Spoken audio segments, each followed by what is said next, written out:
আর যদি শিরক করে তাহলে তার অতীতের আমল নষ্ট হয়ে যায়। তাই পৃথিবীতে শিরক এমনই একটি ভয়ঙ্কর পাপ, এমনই একটি আশ্চর্যজনক, বিপজ্জনক, ভয়ঙ্কর পাপ। মানুষ যখন শিরক করে, তার শিরক করার ফলে অতীতে যা আপনি নেক আমল করেছেন, নামাজ, রোজা, হজ, যাকাত যা কিছু করেছেন, এই শিরক করার ফলে আপনার অতীতের সমস্ত আমল নষ্ট হয়ে যায়। সমস্ত আমলকে শিরকে ধ্বংস করে দেয়। তাই বিশেষ করে লোকমান হাকিম তার ছেলেকে সতর্ক সাবধান করছেন, ইয়া বুনাইয়া লা তুশরিক বিল্লাহ ইন্নাশ শিরকা লা যুলমুন আযীম। লোকমান হাকিম তার ছেলেকে বলছেন, হে আমার আদরের সন্তান, তুমি আল্লাহ তাআলার সঙ্গে কাউকে শরীক করো না। ইন্নাশ শিরকা লা যুলমুন আযীম, নিশ্চয় শিরক হচ্ছে বড় অত্যাচার, বড় জুলুম। লোকমান হাকিম তার ছেলেকে শিরক সম্পর্কে সতর্ক সাবধান করছেন যে তুমি আল্লাহ তাআলার সঙ্গে কাউকে শরীক করো না। শিরক হচ্ছে সবচাইতে বড় জুলুম, সবচাইতে বড় অত্যাচার। কিন্তু আজ আমাদের সমাজের মানুষ, আমরা নিজের ছেলে মেয়েকে কে কজন শিরক সম্পর্কে নিজের ছেলে মেয়েকে অবগত করাই, কে কজন শিরক থেকে সতর্ক সাবধান করি নিজের ছেলে মেয়েকে। আমরা নিজেরাই শিরক সম্পর্কে জানি না, শিরক কি জিনিস বুঝি না, কি করে নিজের ছেলে মেয়েকে আমরা সতর্ক সাবধান করব? আল্লাহ তাআলা বলছেন, ইন্নাশ শিরকা লা যুলমুন আযীম, নিশ্চয় শিরক হচ্ছে বড় অত্যাচার, বড় জুলুম।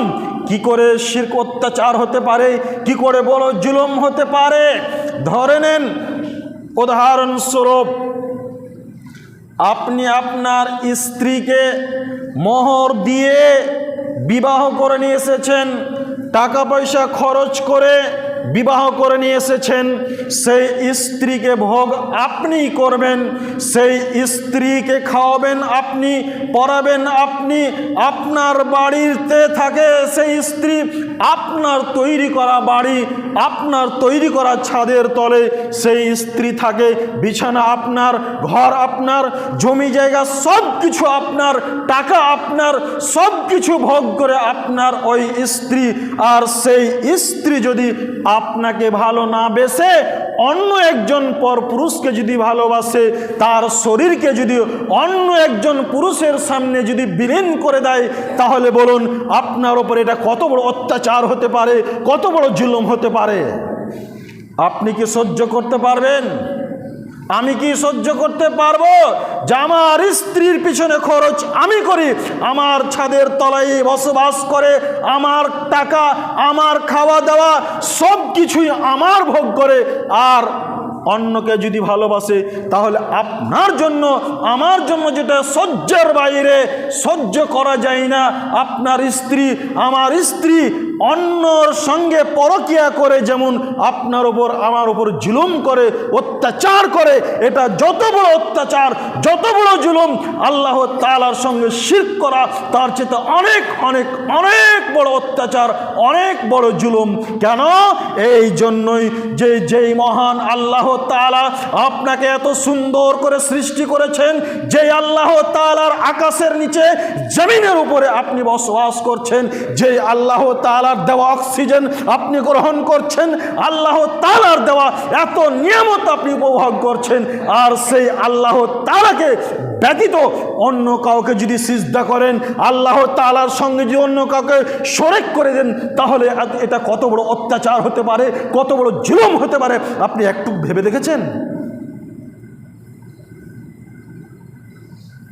যে আল্লাহ তাআলার সৃষ্টি করা, তৈরি করা আকাশ, যে আল্লাহ তাআলার দেওয়া জমিন, আকাশের নিচে জমিনের উপর আপনি বসবাস করেন, সারা পৃথিবীতে এতগুলো নিয়ামত আল্লাহ তাআলার দেওয়া, সেই সমস্ত নিয়ামত ভোগ আপনি করেন, আর সেই আল্লাহকে বাদ দিয়ে আপনি যদি অন্য কাউকে সিজদা করেন, কি করে সেই আল্লাহ সহ্য করতে পারেন? এই জন্য আল্লাহ তাআলা বলছেন ইন্না শিরকা লা যুলমুন আযীম, শিরক হচ্ছে সবচেয়ে বড় অত্যাচার, সবচেয়ে বড় জুলুম। আল্লাহ তাআলা শিরকের গুনাহকে বরদাস্ত করতে পারেন না, আল্লাহ তাআলা সহ্য করতে পারেন না। কেননা এই জন্যই আল্লাহ তাআলা সূরা নিসা সূরা নম্বর 4 আয়াত নম্বর 48 মধ্যে বলেছেন, যে ব্যক্তি আল্লাহ তাআলার সঙ্গে শিরক করে আল্লাহ তাআলা তাকে ক্ষমা করেন না। নিশ্চয়ই আল্লাহ তাআলা সেই ব্যক্তিকে ক্ষমা করেন না যেই ব্যক্তি আল্লাহ তাআলার সঙ্গে শিরক করে। তিনি এর থেকে নিম্ন পর্যায়ের পাপকে ক্ষমা করে দেন যার জন্য ইচ্ছা করেন। তাহলে অত্র আয়াতে যেটা স্পষ্ট বোঝা যায় যে শিরক এমনই একটি ভয়ঙ্কর পাপ, এমনই একটি বড় পাপ, শিরকের পাপকে আল্লাহ তাআলা ক্ষমা করবেন না। কোনো মানুষ যদি আল্লাহ তাআলার সঙ্গে শিরক স্থাপন করে আল্লাহ তাআলা তাকে ক্ষমা করবেন না। এর থেকে নিম্ন পর্যায়ের পাপকে আল্লাহ তাআলা ক্ষমা করে দিতে পারেন যার জন্য ইচ্ছা করেন।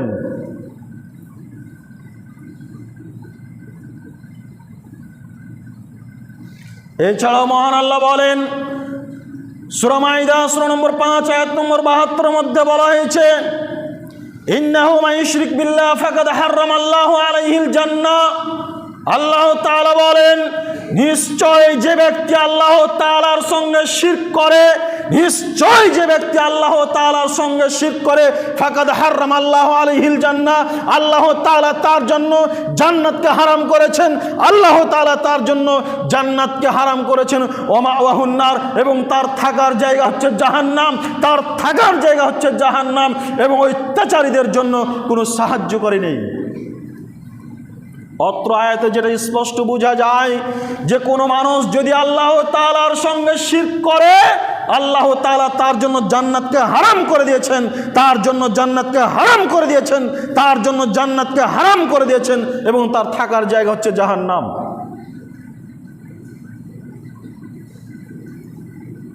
শুধু এত দূর নয়, এছাড়াও আরো বলা হয়েছে সূরা জুমার সূরা নম্বর 39 আয়াত নম্বর 65 মধ্যে বলা হয়েছে, স্বয়ং আল্লাহ তাআলা আমাদের নবীকে লক্ষ্য করে বলছেন, লাইন আশরাকতা লায়াহবাতান্না আমালুক ওয়া লা তাকুনান্না মিনাল খাসিরিন। আল্লাহ তাআলা আমাদের নবীকে লক্ষ্য করে বলছেন, হে নবী, তুমিও যদি আল্লাহ তাআলার সঙ্গে শিরক করো তাহলে তোমার আমল সমূহকে বাতিল করা হবে, নষ্ট হয়ে যাবে, এবং তুমিও ক্ষতিগ্রস্তের অন্তর্ভুক্ত হবে। আল্লাহ তাআলা আমাদের নবীকে লক্ষ্য করে বলছেন, আমি আপনি বহু দূরের কথা, যেই রাসূল সাল্লাল্লাহু আলাইহি ওয়াসাল্লামের আগের পাপ পরের পাপ সমস্ত পাপকে আল্লাহ তাআলা ক্ষমা করে দিয়েছিলেন। তার পাপ বলে কোনো কিছু ছিল না। তিনি আগে যা পাপ করেছিলেন সবগুলোকে ক্ষমা করে দিয়েছিলেন, আগামীতে যা করতেন তাও ক্ষমা করে দিয়েছিলেন। অর্থাৎ এই জন্যই বলা হয় যে রাসূল সাল্লাল্লাহু আলাইহি সাল্লামের আগের পাপ পরের পাপ সমস্ত পাপকে আল্লাহ তাআলা ক্ষমা করে দিয়েছেন। তা সত্ত্বেও আল্লাহ তাআলা আমাদের নবীকে বলছেন, হে নবী, আপনিও যদি আল্লাহ তাআলার সঙ্গে শিরক করেন তাহলে আপনার আমল বাতিল করা হবে, আপনার আমল নষ্ট হয়ে যাবে, এবং আপনিও ক্ষতিগ্রস্তদের অন্তর্ভুক্ত হবেন। আমি আপনি কোথায়? অতএব মনে রাখবেন, শিরক করা থেকে সদা সর্বদা সতর্ক সাবধান থাকতে হবে। শিরক এমনই একটি ভয়ঙ্কর পাপ, এ ব্যাপারে পরিষ্কার বলা হয়েছে। সহিহ বুখারী হাদিস নম্বর 2654 মধ্যে বলা হয়েছে, রাসূল সাল্লাল্লাহু আলাইহি ওয়াসাল্লাম বলেছেন, পৃথিবীতে সবথেকে বড় পাপ হচ্ছে তিনটি। পৃথিবীতে সবথেকে বড় পাপ হচ্ছে তিনটি।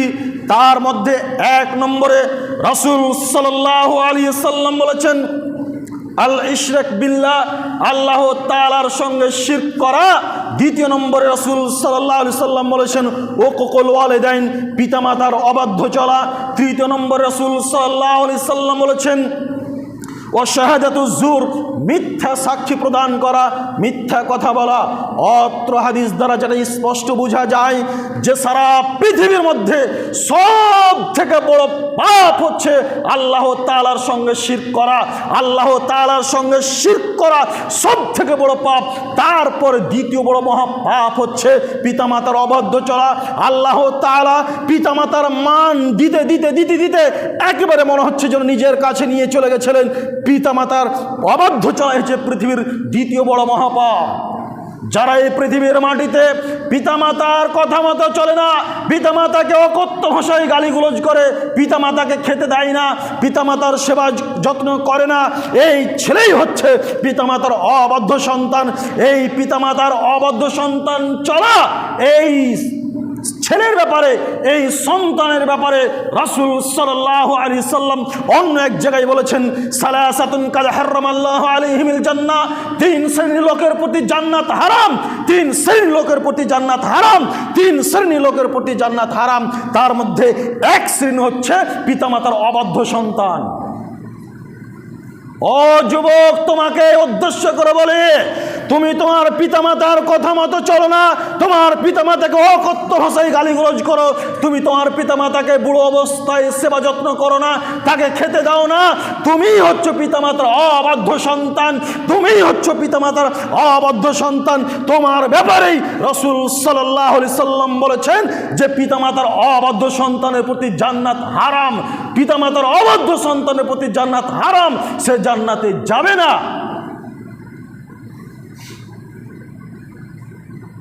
তুমি 5 ওয়াক্ত সালাত আদায় করে, তাহাজ্জুদ আদায় করে জান্নাত কিনে নিতে চাইছো, আর পিতামাতার অবাধ্য চলো তুমি, অসম্ভব হতে পারে না।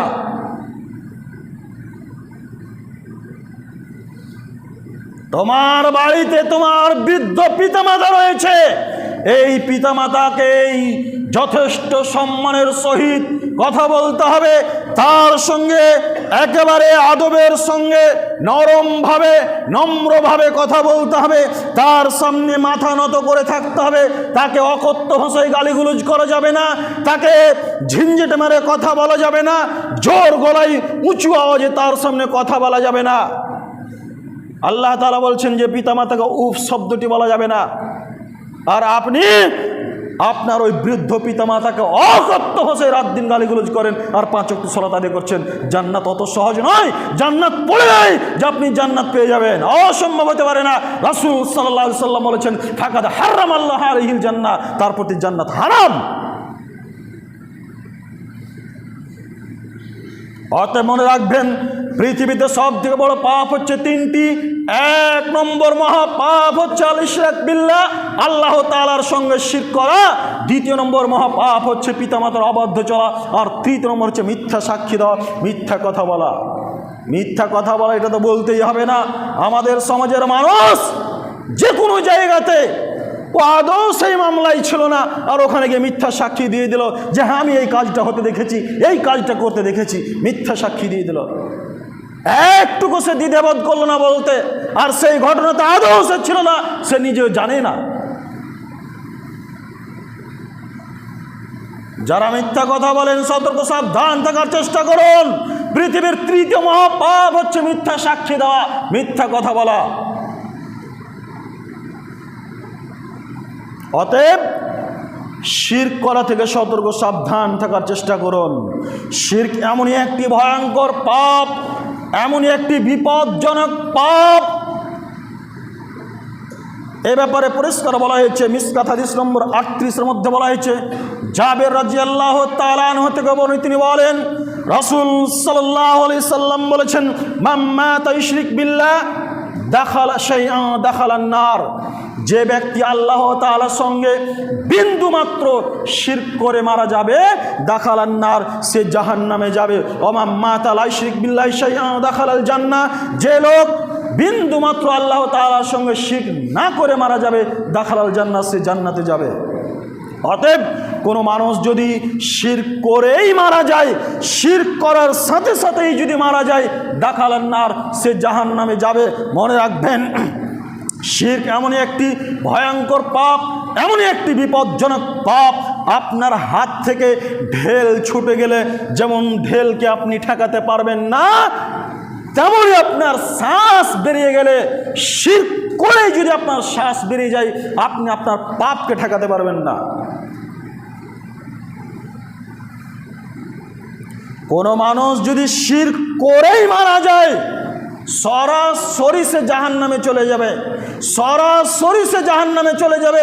শিরক করে মারা যায়, মারা যাওয়ার পরে সেই পাপ আর ক্ষমা হবে না, আল্লাহ তাআলা সেই পাপকে ক্ষমা করবেন না। অতএব কোনো মানুষ যদি শিরক করে, শিরক করে এই পৃথিবীর মাটিতে বেঁচে থেকেই তাকে আল্লাহ তাআলার দরবারে আন্তরিক তওবা করে, খাঁটি তওবা করে তাকে ক্ষমা ভিক্ষা চাইতে হবে। আল্লাহ, আমি না জেনে না বুঝে তোমার সঙ্গে শিরক করে ফেলেছি, আল্লাহ তুমি বড় দয়াশীল, তুমি বড় ক্ষমাশীল, আল্লাহ তুমি আমাকে ক্ষমা করো। আল্লাহ রাব্বুল আলামিন আপনার শিরকের পাপকে ক্ষমা করে দেবেন। শর্ত কি? বেঁচে থেকে আপনাকে তওবা করে নিতে হবে। কিন্তু আপনি তো জানেন না আপনার মৃত্যু কখন চলে আসবে। এক্ষুনি একটা শিরক করলেন, এখান থেকে উঠার আপনার সুযোগ হবে না, আপনি মারা গেলেন, আপনি কি করে ক্ষমা চাইবেন? এই জন্যই রাসূল সাল্লাল্লাহু আলাইহি সাল্লাম বলেছেন, কোনো মানুষ যদি শিরক করেই মারা যায় দাখালান নার, সে সরাসরি জাহান্নামে চলে যাবে। অতএব সদা সর্বদা শিরক করা থেকে আমাদেরকে সতর্ক সাবধান থাকতে হবে। আল্লাহ তাআলা কত বড় দয়াশীল, কত বড় ক্ষমাশীল। একটা হাদিস যদি বলা হয় অবাক হয়ে যাবেন যে আল্লাহ তাআলা আমাদের প্রতি এত বড় দয়াবান, এত বড় ক্ষমাবান, এত বড় রহমান। আনাস থেকে বলে তিনি বলেন, আমি রাসূল সাল্লাল্লাহু আলাইহি ওয়াসাল্লামকে বলতে শুনেছি, আল্লাহ তাআলা বলেন, হে আদম সন্তান, তুমি যদি আসমান জমিন পরিপূর্ণ পাপ আর পাপ নিয়ে যদি আসো, আর তোমার যদি শিরক না থাকে, আমি আল্লাহ তোমার আসমান জমিন পরিপূর্ণ পাপকে ক্ষমা করে দেব। তিনি কত বড় দয়াশীল, তিনি কত বড় ক্ষমাশীল। আল্লাহ তাআলা স্বয়ং আদম সন্তানকে বলছেন, হে আদম সন্তান, তুমি যদি আকাশ জমিন পরিপূর্ণ পাপ নিয়ে আসো, তোমার জীবনে এত পাপ করেছো, শুধু পাপ আর পাপ, এত পাপ করেছো, অঢেল পরিমাণে পাপ, তোমার যদি শিরক না থাকে, আমি আল্লাহ তোমার সমস্ত পাপকে ক্ষমা করে দেব। ভেবেছেন কি? ভাবতে পারছেন যে শিরক কত বড় পাপ, শিরক কত বড় গুনাহ? পৃথিবীতে সমস্ত পাপকে আল্লাহ তাআলা ক্ষমা করে দিবেন যদি আপনার শিরক না থাকে। যদি শিরক থাকে ক্ষমা করবেন না।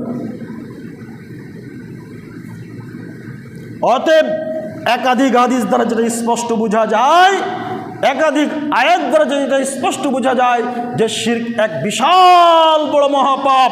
এই শিরকের পাপকে আল্লাহ তাআলা ক্ষমা করবেন না। আমাদের ধারণা একটু কোনো কিছুই হলে আমরা চট করে বলে থাকি, অমুক জায়গাতে যদি আমার ছেলেটা না যেত তাহলে অ্যাক্সিডেন্ট হতো না, এটাই হচ্ছে শিরক। আমি কতবার নিষেধ করলাম, তুমি যেও না নদীতে, না হলে ডুবে মারা যাবে, শুনলো না, চলে গেল, নদী ডুবে মারা গেল, যদি না যেত মারা যেত না, এটাই শিরক। আপনার কোমরে, হাতে, পায়ে যে কোনো জায়গাতে ব্যথা হয়েছে, কালো সুতা বেঁধে নিলেন, কোনো অসুখের জন্য গলায় তক্তি তাবিজ বেঁধে নিলেন, এগুলোই হচ্ছে শিরক। আপনার সেই ভরসা তখন আল্লাহ তাআলার প্রতি থাকে না, আপনার ভরসা চলে যায় ওই তাবিজের প্রতি, ওই সুতোর প্রতি। মানুষ বলে ডাক্তার ভালো, তাই আমার পেশেন্ট বেঁচে গেল, তার বিশ্বাস তখন আল্লাহর উপরে থাকে না যে আমার পেশেন্টকে আল্লাহ ভালো করলেন, এটা কথা তখন মুখ থেকে বের হয় না। আপনি এইভাবে বলতে পারেন ডাক্তার ভালো, ওষুধ ভালো, আল্লাহ তাআলা সেই ডাক্তারের মাধ্যম দিয়ে, ওষুধের মাধ্যম দিয়ে আমার পেশেন্টকে ভালো করেছেন, আল্লাহ করেছেন। এ কথা আমরা বলি কি? বলি না। এই সমস্ত ধারণাগুলোই হচ্ছে শিরক, এগুলো হচ্ছে ছোট ছোট শিরক। অতএব ছোট শিরক হোক আর বড় শিরক হোক, সর্বধরনের শিরক থেকে আমাকে আপনাকে সকলকেই বেঁচে থাকার চেষ্টা করতে হবে। বড় শিরক আল্লাহ ব্যতীত অন্য কারো সামনে মাথা নত করা, আল্লাহ ব্যতীত অন্য কারো সামনে সাহায্য চাওয়া, আল্লাহ ব্যতীত অন্য কারো কাছে কোনো কিছু চাওয়া, আল্লাহ ব্যতীত অন্য কোনো জায়গাতে গিয়ে সিজদা করা, এগুলাই হচ্ছে বড় শিরক। অতএব আল্লাহ ছাড়া এই পৃথিবীর মাটিতে কারো কাছে কোনো কিছু চাওয়াও যাবে না, আল্লাহ ব্যতীত অন্য কারো সামনে মাথা নত করাও যাবে না, আল্লাহ ছাড়া অন্য কারো সামনে কোনো সাহায্য চাওয়া যাবে না।